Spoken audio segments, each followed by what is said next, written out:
Good morning students, मैं Rajesh Kumar, professor जीव विज्ञान केजी केंद्र कॉलेज पूरा। कल हम बायोलॉजी की क्लास में पढ़ रहे थे पोलन ग्रेन्स कैसे बनते हैं। पोलन ग्रेन क्या बनते हैं? जो पुंकेसर होते हैं उनका ऊपर का जो भाग होता है उसे हम क्या कहते हैं? एंथर। उस एंथर के अंदर गोल आकार की संरचनाएं होती हैं जिन्हें क्या कहते हैं? माइक्रोस्पोरेंजिया। और उनके अंदर बनते हैं पोलन ग्रेन्स और इनके बनने की पूरी प्रोसेस क्या कहलाती है? माइक्रोस्पोरोजेनेसिस या लघु बीजाणु जनन। इस तरह से ये था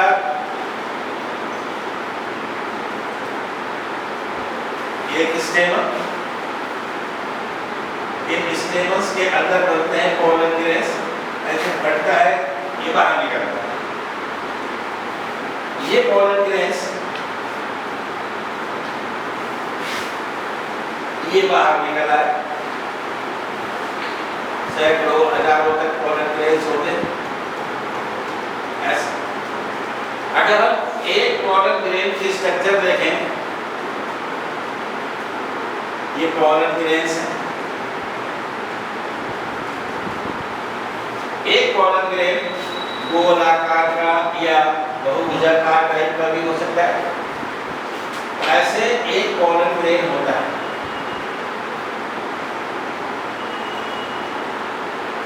गोलाकार, इसके चारों तरफ दो लेयर होती है।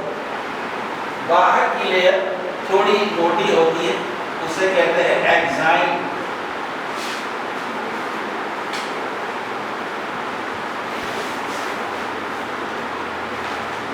ये जो बाहर वाली लेयर है ये एक्साइन कहलाती है। हिंदी में इसे वाहचोल कहा जाता है। ये एक्साइन लेयर कहीं कहीं पर कमजोर होती है। ये दिख रही है, यहाँ वीक है, यहाँ वीक है, यहाँ वीक है। जहां जहां कमजोर होती है वो स्थान जर्म पोर कहलाते हैं।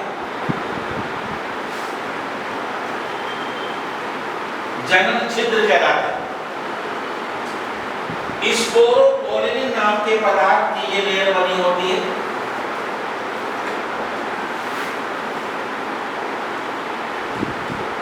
ये जो पदार्थ है परागकणों की सुरक्षा करने का काम करता है। इसके कारण ये काफी समय तक खराब नहीं होते। इसके नीचे एक दूसरी लेयर होती है, ये पतली लेयर होती है।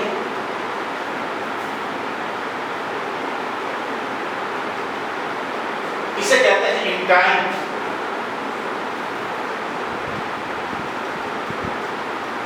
अंतःचोल, वो कहलाती है वाहचोल, ये अंतःचोल इंटाइन। ये सेलुलोज की बनी होती है या पैक्टिन नाम के पदार्थ की बनी होती है। इसके अंदर एक द्रव भरा रहता है, इसे कोशिका द्रव कहते हैं। और इसके भीतर ही इसका न्यूक्लियस होता है। यह है न्यूक्लियस केंद्रक, और ये भरा है साइटोप्लाज्म कोशिका द्रव। ऐसा एक पोलन ग्रेन होता है, एक परागकण। इन परागकणों में जर्मिनेशन होता है, अंकुरण होता है। ये जब फटते हैं तो ये कहाँ जाते हैं? यहाँ जो पौधे का फीमेल भाग है गाइनीशियम, उसके ऊपर आकर ऐसे गिर जाते हैं। इस क्रिया को कहते हैं पॉलिनेशन, परागण। ये भी आगे आएगा।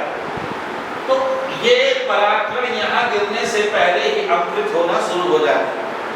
सबसे पहले इनमें अंकुरण उसी माइक्रोस्पोरेंजिया जिसके अंदर ये बंद थे, एंथर के अंदर में बंद थे, उन्हीं में शुरू हो जाता है। अंकुरण कैसे होता है? ये एक परागकण है,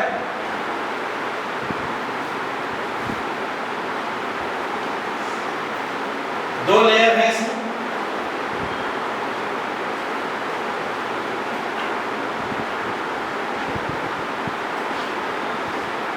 वही एक एक्साइन और दूसरी इंटाइन।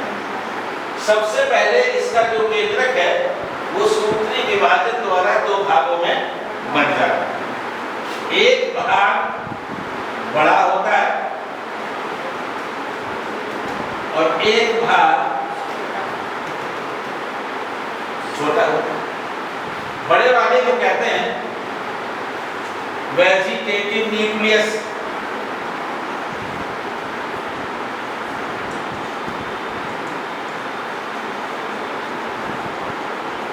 वर्धी केंद्रक, वर्धी केंद्रक, और इसे कहते हैं जनरेटिव न्यूक्लियस,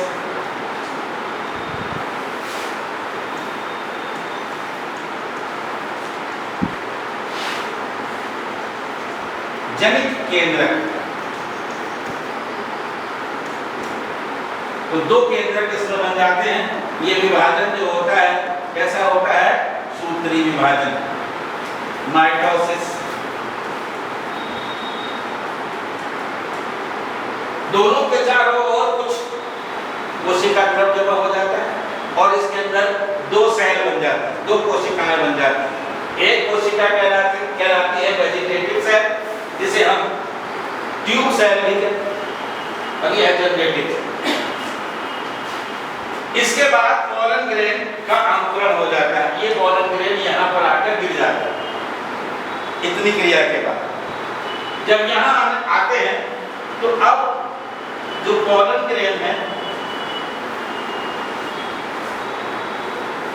गायनीशियम के स्टिग्मा पर एक चिपचिपा पदार्थ बना रहता है, उसे अवशोषित करते हैं, फूल जाते हैं। और फूल जाने के बाद इनकी जो एंजाइम लेयर है बाहर वाली, ये लेयर एक जर्म पोर पर से हट जाती है, यानी भीतर से दबाव पड़ता है फूलने पर, तो जो कमजोर स्थान है एक वाला, वो कहीं से भी एक जगह से फट जाता है। और जब फटती है तो भीतर वाली जो पतली लेयर है, कौन सी? इंटाइन, वो नीचे को इस छेद में से बाहर को निकल आता है। इसे कहते हैं पॉलन ट्यूब, पॉलन ट्यूब, परागनलिका।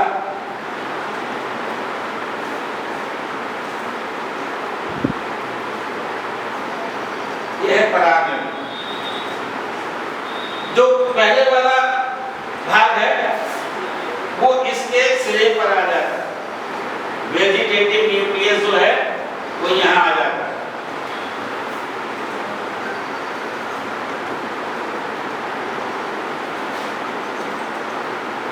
और जनरेटिव वाला इसके अंदर ही रहता है।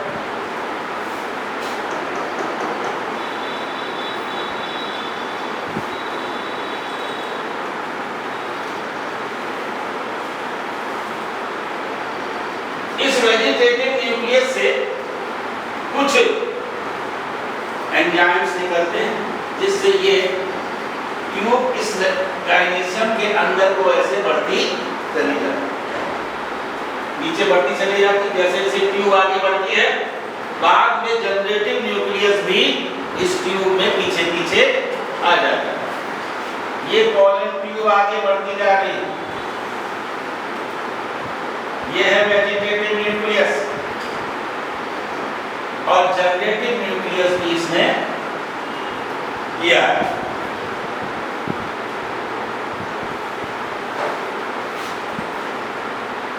इसे कहते हैं पॉलन ग्रेन का जर्मिनेशन, परागकण का अंकुरण। बाद में ये जनरेटिव न्यूक्लियस दो भागों में बन जाता है, टूट जाता है।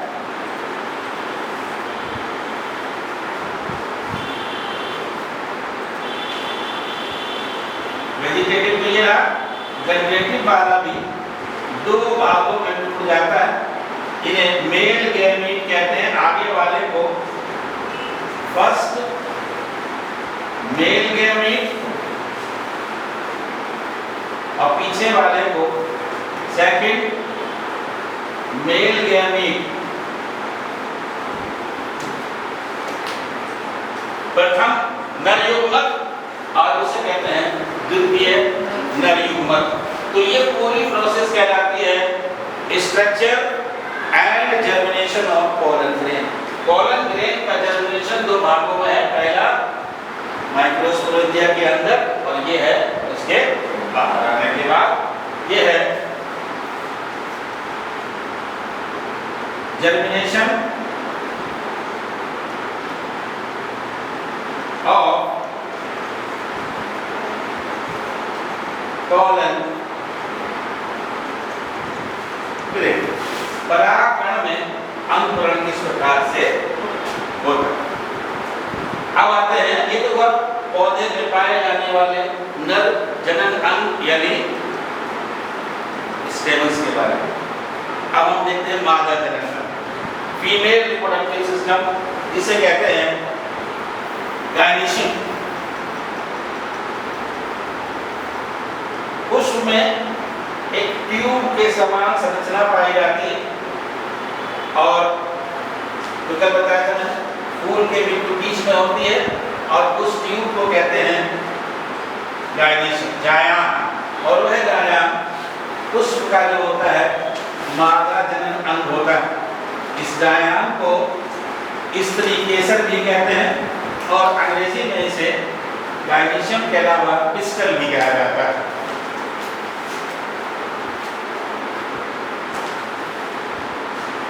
इस तरह का जायान होता है। इसमें ऊपर की ओर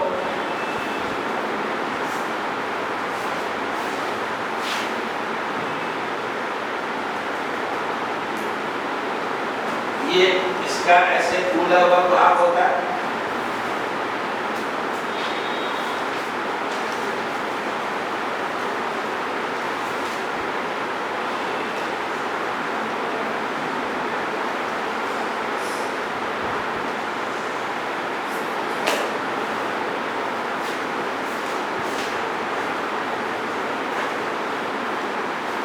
ये जायान, इसका ऊपर का भाग ये वाला कहलाता है स्टिग्मा या वर्तिकार।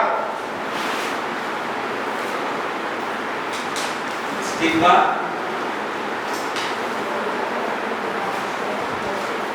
या वर्तिकार। इसके नीचे पतली सी ट्यूब होती है, ये वाली, इसे कहते हैं स्टाइल या वर्तिका।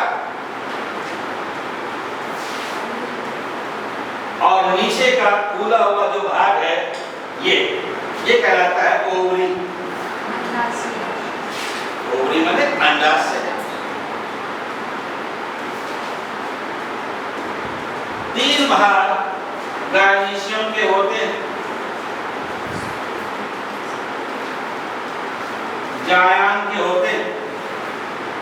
इसके अंदर जायान के भीतर यहाँ लगे रहते हैं ओव्यूल। ये है ओव्यूल, या इसे कहते हैं बीजांड।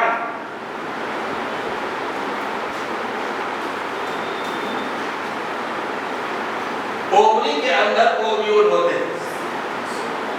घर में देखा होगा मटर चीली होगी, कभी दाने निकलते हैं, कुछ फली ऐसी होती है दाने नहीं निकलते, कोने में सफेद सफेद से छोटी छोटी संरचनाएं लगी रहती, उन्हें ओव्यूल कहते हैं। वो ओव्यूल जिनमें निषेचन हो गया वो तो बीज में बदल गए, इनमें नहीं हो वैसे ही सभी पौधों में ऐसे जायान के ओवरी भाग में पाए जाते हैं ओव्यूल, जो निषेचन हो जाने के बाद काय में बदल जाते हैं, सीड्स बीजों में बदल जाते हैं। अगर हम इस जायान को यहाँ से काट कर देखें, ऐसे यहाँ से काट, तो इसके अंदर गोल खाने दिखाई देते हैं। आप देखेंगे अगर हमने काटा ऐसा दिख रहा है। इस पूरे को कहा जाता है कार्पल। क्या कहते हैं? कार्पल का मतलब होता है अंडक।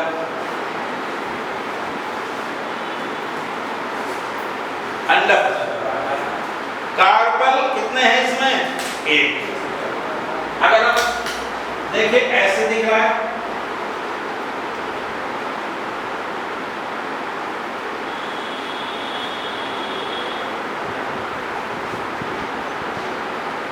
अब कार्बन कितने हैं? 2, ठीक है ना। ऐसे ही कार्बन्स की संख्या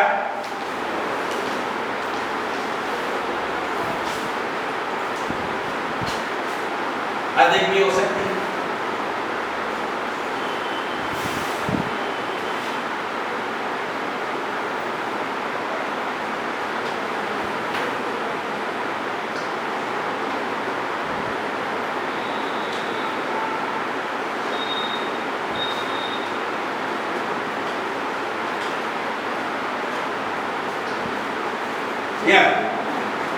कार्बन कितने हैं? एक। यहाँ कितने? दो। यहाँ कितने? तीन। यहाँ कितने? पांच। जब कार्बन एक होता है किसी ओवरी में, एक कार्बन की बनी हो, तो ओवरी कहलाती है मोनोकार्बनरी। मोनो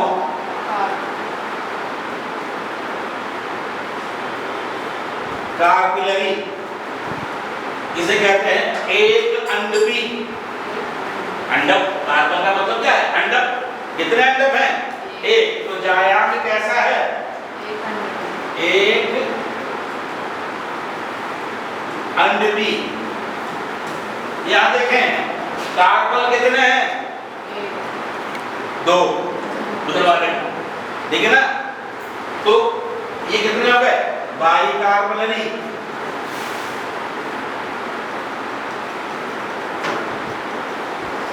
इसका क्या मतलब हुआ? दुई अंडपी। दुई अंडपी वो कैसे है? ट्राई कार्बनरी।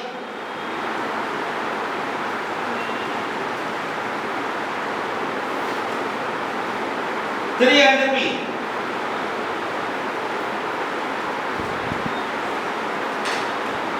और वो कैसा है? पेंटाकार्बनरी।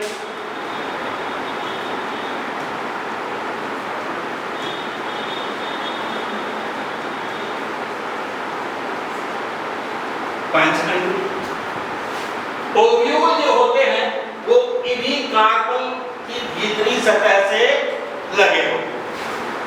ऐसे लगा है, मान लो यहाँ ओव्यूल ऐसे ये लगे, यहाँ लगे, किसी में ये लगा है, ये ओव्यूल लगे, यहाँ ये लगे ऐसे, किसी में ऐसे लगे हो सकते हैं, अलग अलग जगह से लगे हो सकते हो। तो ओव्यूल कार्बन की भीतरी दीवार से जुड़े रहते हैं।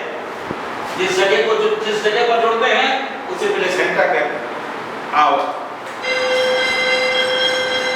ये ओवरी के प्रकार। यहाँ देखिए कार्बन ज्यादा है लेकिन सब एक साथ जुड़े हो, एक साथ जुड़े हो।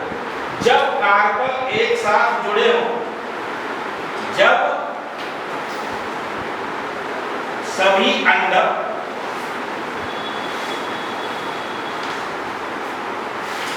एक साथ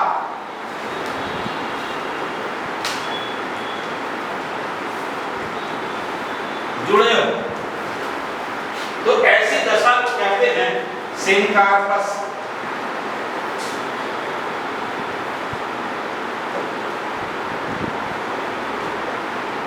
युक्त अंडपी। युक्त मतलब संयुक्त। सभी कार्बन कैसे हैं? युक्त है, एक साथ है। ओवरी पेंटाकार्बनरी है। ओवरी 5 कार्बन की है लेकिन पांचों कैसे हैं? एक ही उसके अंदर बंद है। अब कहीं कहीं पर ऐसा होता है, ये ओवरी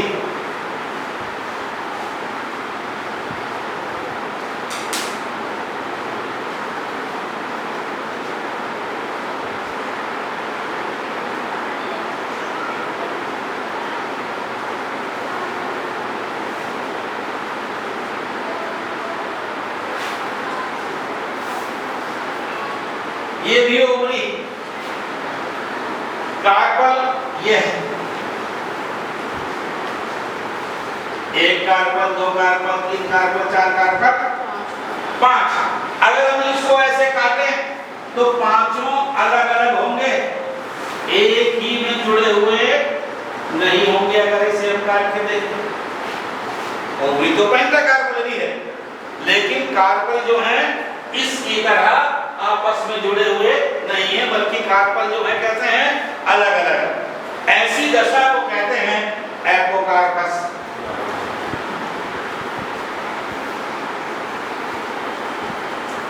पृथक अंडपी।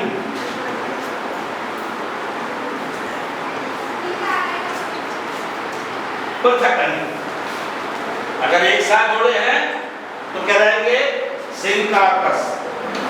किसी ओवरी में 5 कार्बन हैं और ओवरी के 5 कार्बन एक साथ जुड़े हुए हैं तो ओवरी क्या कहलाएगी? पेंटाकार्बनरी और सिनकार्पस। किसी ओवरी में 5 कार्बन हैं और 5 अलग अलग हैं तो ओवरी कहलाएगी पेंटाकार्बनरी एंड एपोकार्पस। समझ में आ गई बात? ये ओवरी की इस प्रकार की संरचना होती है। अब हम देखते हैं ओवरी में जो होता है ओव्यूल, वह ओव्यूल किस प्रकार का होता है, यानी इस ओव्यूल की संरचना कैसी होती है।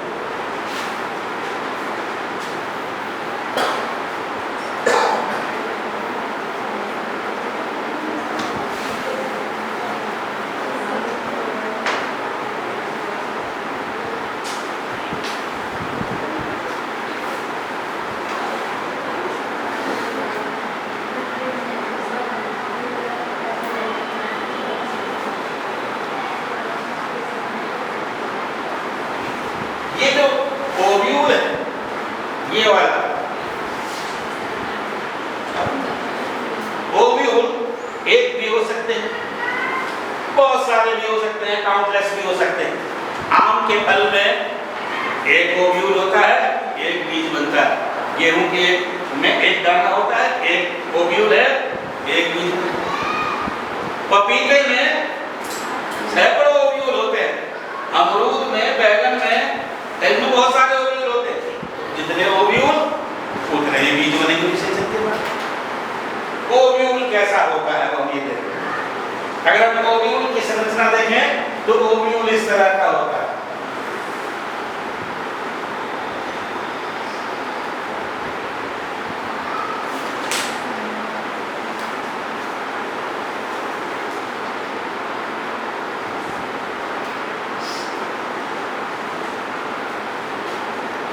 ये ओव्यूल की हम संरचना बनाते हैं।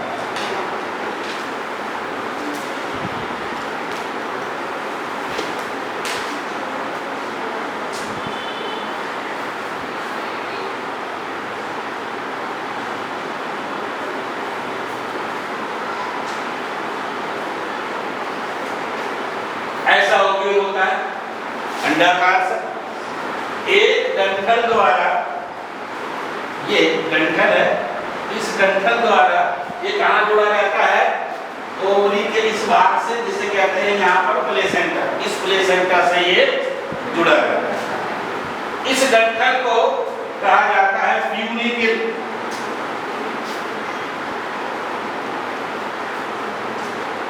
बीजांड ग्रंथि।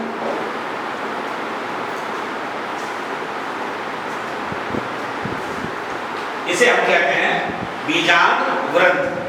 बीजांड का ग्रंथ डंठल। ओव्यूल में ये ऊपर की ओर का जो गोल सा भाग है, सेमी सर्कुलर से कहें अर्धचंद्राकार भाग, इसे चैलेजा कहते हैं। ये वाला भाग कहलाता है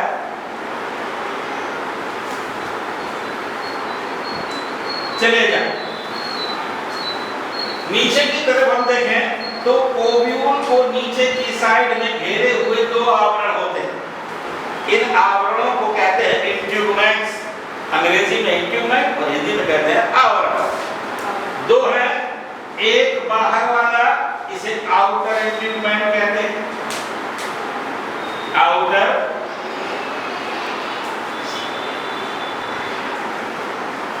इंट्यूगमेंट, और इसके नीचे वाला इनर इंट्यूगमेंट।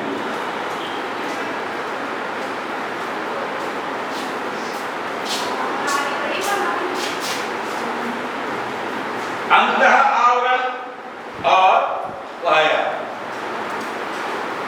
ओव्यूल के अंदर का भरा हुआ ये सारा भाग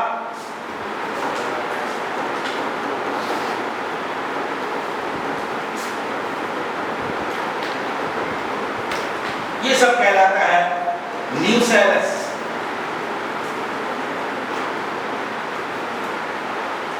प्रदेह, ये पैरेन्काइमेटस कोशिकाओं का बना होता है।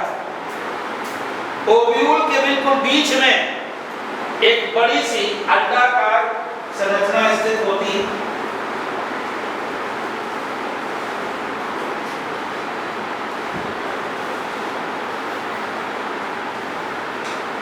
ये इसे कहा जाता है एम्ब्रियो सैक।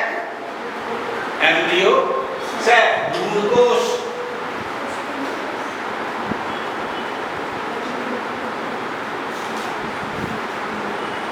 एम्ब्रियो सैक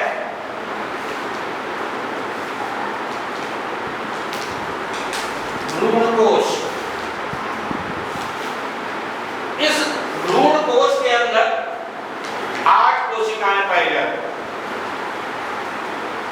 ये 3 इधर होती है,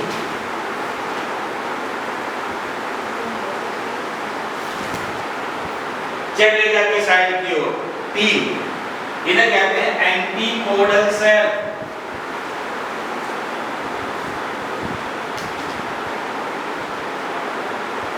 एंटीपोडल सेल प्रतिमुखी कोशिकाएं कितनी हैं? 3। अब इधर आ जाए पीछे की साइड, जहां ये इनफिटमेंट है, इनके बीच में एक छिद्र होता है। ये इस छिद्र को माइक्रोपाइल कहते हैं। बीजांड द्वार माइक्रो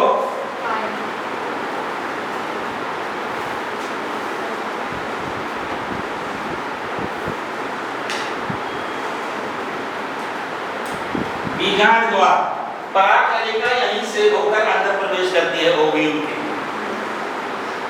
इस माइक्रोपाइल की साइड भी 3 कोशिकाएं होती हैं, उनमें 2 नीचे होती,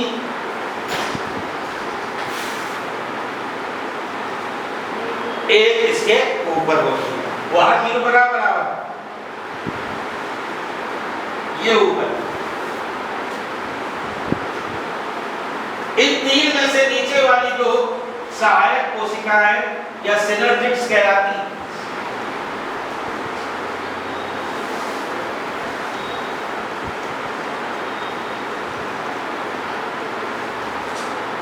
सहायक कोशिकाएं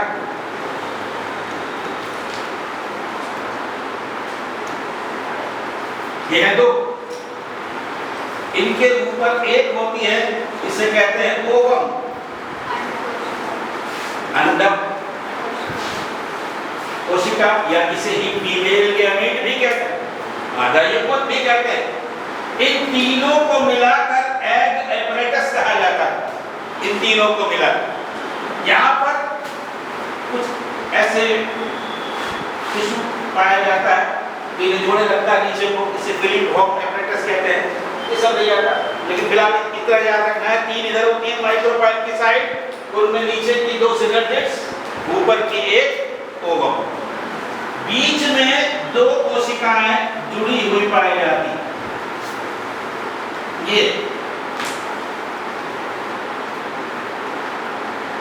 दोनों मिलकर एक यूनिट बना लेती हैं। इसे द्वितीयक केंद्रक या सेकेंडरी न्यूक्लियस कहते हैं।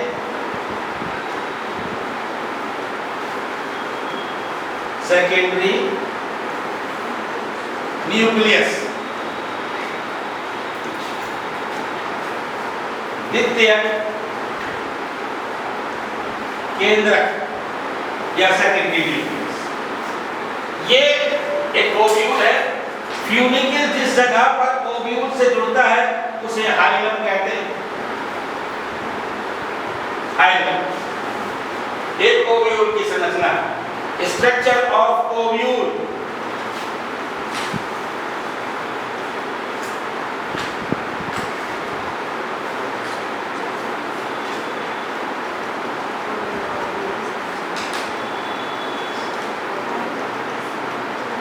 बीजांड की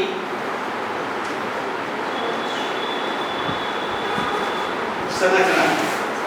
एग्जाम में क्वेश्चन आता है, एक प्रारूपिक बीजांड की संरचना का सचित्र वर्णन करें।